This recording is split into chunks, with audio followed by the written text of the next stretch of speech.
বাংলাদেশে অত্যাচারিত হয়ে ভারতে প্রবেশ কলেজ ছাত্রের উত্তাল বাংলাদেশ। চিন্ময় প্রভুর মুক্তি চেয়ে আন্দোলন করার অভিযোগে কট্টরপন্থী মৌলবাদীদের তাণ্ডব, হুমকি ও মামলার জেরে প্রাণ ভয়ে ঘর ছাড়ল হিন্দু যুবক।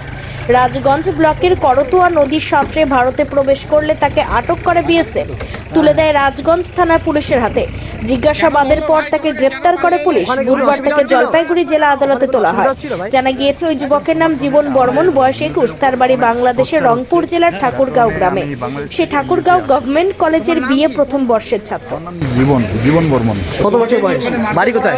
21। কি অত্যাচার হচ্ছিল? আমাদের হিন্দুদের উপর খুব টর্চার হচ্ছে।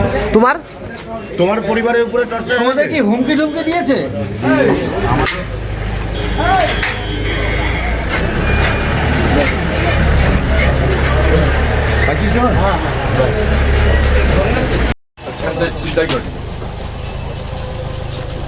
গাড়ি তো ওইখানে কে রেখেছে রে? ঠিক আছে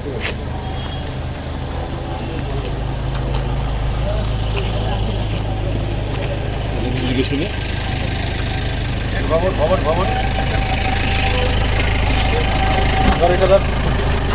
আপনি বাংলাদেশ থেকে বেরিয়ে আসছেন কেন দাদা? বাংলাদেশ থেকে বেরিয়ে আসছেন কেন? দাঁড়া